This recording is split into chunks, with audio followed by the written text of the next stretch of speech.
Hi, I'm back. I made a video before, but then it was made in natural light and we lost it. We lost the light and eventually the video. Fine, so I said yesterday in my yesterday's video that I'd be back. And the only reason I'm back is that I want to get over this inertia that sets into you when you are resting for too long. So you have to keep on moving after every few minutes of rest so that the earth element does not take over you, does not make you too dense to move, too dense to create anything. It just makes you stay at one place. So that's just one of my ways to get the ball rolling. Uh, so in my last video, I said that I was suddenly intrigued by the idea of planned economy and free economy. We all know the textbook. We all know the textbook uh, definitions of both these words. That's planned economy and free economy. When you have too much presence of government in the system, that's planned economy. They make plans, they set budgets. Most of the times they don't meet the budgets. They have surpluses, they have deficits, and it goes for all parties, not just one. Okay, so with small little difference of something or the other, they all work on the same thing. Have you ever wondered why? And I'm talking about the planned economy. That's because that this brings me to my first point, that all those people who find themselves arguing with other lot, who believe that a certain party is good, the other party is not good, or whatever be the ideology. Let this be very clear that all that government is an industry. It's a And people working in this industry, for them it's a paid job. They are not into some kind of a philanthropic service. They're not doing it out of charity. It's not that it's a non-profit system. It is not. It is just like any other industry. It's just that people who get jobs into it, they have to fight it hard to convince people of the country, the citizens of the country, and they go to any length to get this job. And once they get it, they stick to it and they do what not to stay in power, because it's a high paying job. Where does the money for this industry comes from? It comes from taxes that you and me pay. uh, if we earn money, we are taxed. If we save money, we are taxed. If we spend money, we are taxed. If we go somewhere, we are taxed. If we don't do anything and we keep the money with ourselves, it's illegal. If we have asset that we have bought because we worked very hard, uh, that is taxed. That's an asset, that's taxed. So everything is taxed, and that money goes to the government uh, for, in ideal terms, to keep the whole system running seamlessly. All right, so this is what it is. So first and foremost, it's an industry. So all those people getting into altercations and arguments saying, oh, this one is good, that one is bad. So let's just substitute it with saying they are better employees than the other ones. Okay? So if it resonates, fine. If you still want to believe that, okay, they are doing it out of some goodness in heart, of course we all have goodness in our hearts, but then don't think that it's a charitable thing. Second, that brings me to the second point. During the corona times, when most of the economies of the world, they took a hit, they went down, uh, they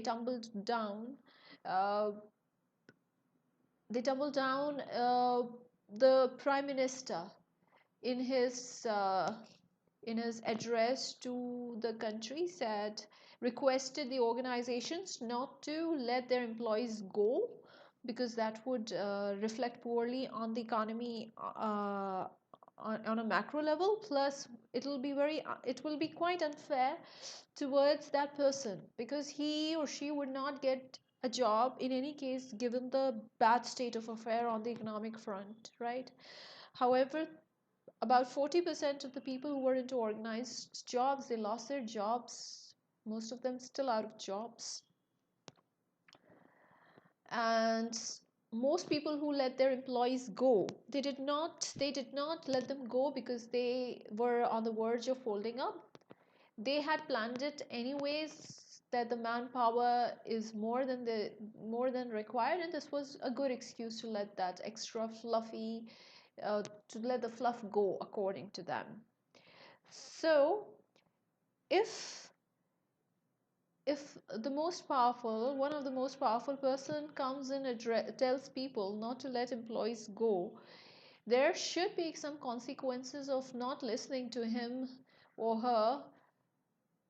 Otherwise, all those people who listen to him or her will not feel that they have incentive of any sort. What's the point of being disciplined? What's the point of following the laws and the rules and going by ethics and morals uh, if there are no consequences? So all those people who let their employees go, they should have shown to the auditors that they would have really folded up if had they not let their employees go. Then that's understood. But all those people who were in completely solvent state, they should have been penalized in form of extra taxes or some other kind of a penalty. Okay, this was the second point. The third point is that all those free economy countries like Singapore or Switzerland and other Nordic countries, uh, they have enjoyed a high growth rate. That's because more and more people feel motivated to come into entrepreneurship, to become entrepreneurs, because they know that they will not be required to pay 30% or 30%, 35% plus of their earnings to the government. So when I was saying that the government is an industry, let's just say there are like, why are we taxed at multiple levels? It's like hafta, you know. We are letting you do things, pay us money. We are making things easy for you, pay us money. We're not, we'll protect you from goons, pay us money. But if you are in any case unfortunate to be attacked by goons or gunned down by terrorists, we have nothing else than to say that, oh my God, that was bad. We condemn it. That's what they say, right? So we still need a government. We still need a government because uh, excuse me, yeah, because more people feel protected, and there is a sense of security in the society because of it. But what the point I'm making is that the free economies, they have more creativity, more economic growth going on. uh, the happiness index is higher. Plus, during corona times, when the most economies took a hit, they went southwards. Free economies also took a hit. They also went down like, I mean, they went down in negative zone. But the best part of it, as soon as things went uppity, they bounced back. And how? They bounced back in a much better way than the planned economies.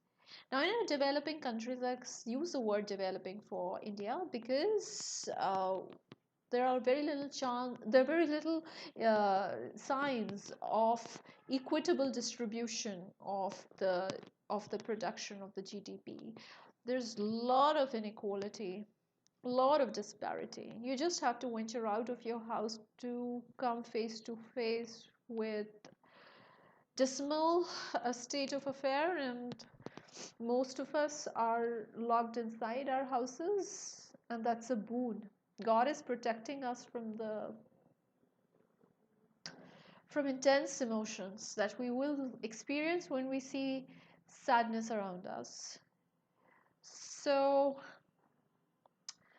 in a developing country, as I said, picking the thread again, in a developing country like India, which could have been developed had it not been planned, because when you say plan, you're just planning to make this industry bigger, to expand this industry called government. Have you ever been to a government office like your uh, rural development, urban development authority, your amenities, paying bills for amenities?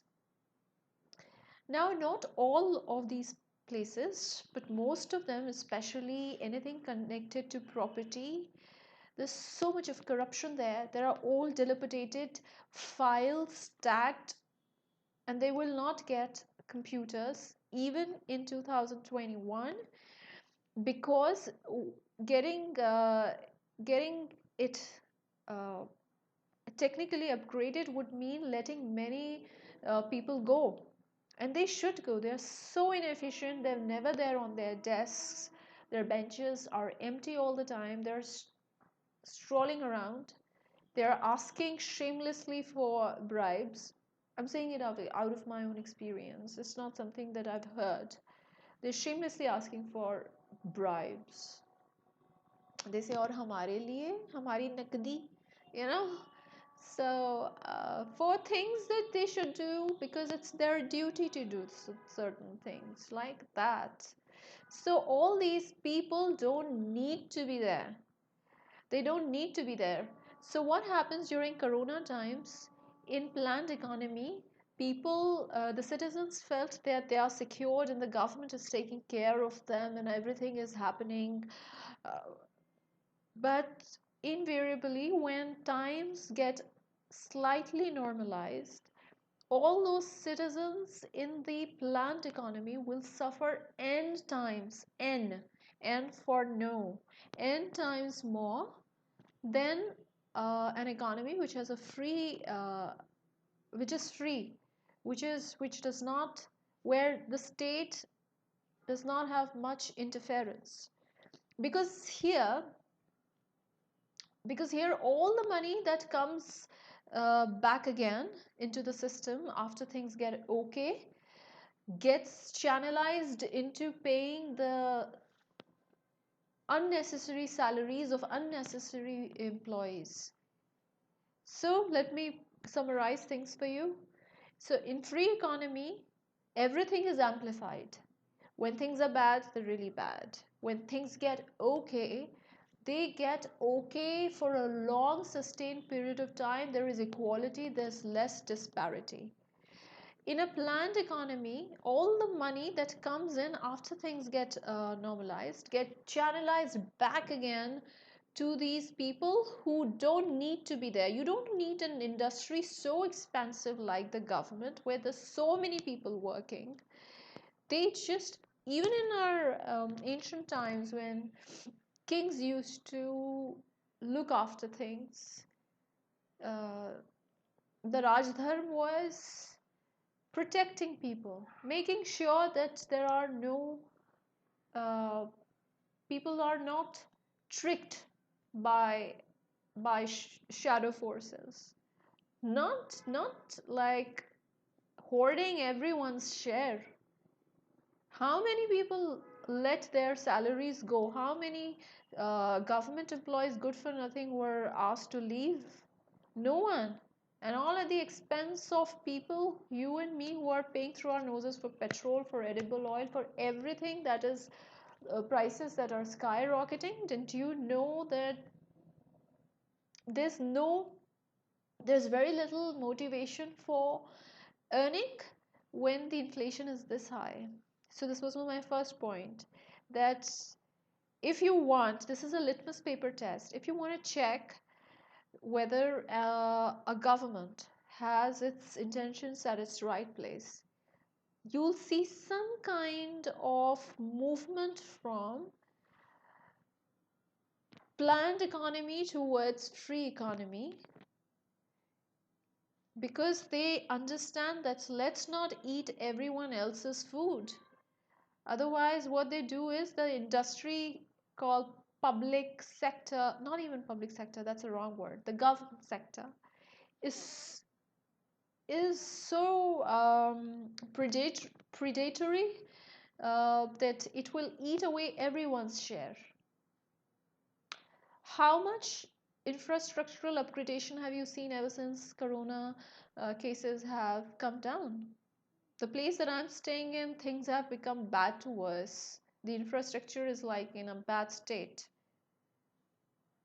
Even though people are working, there are days off.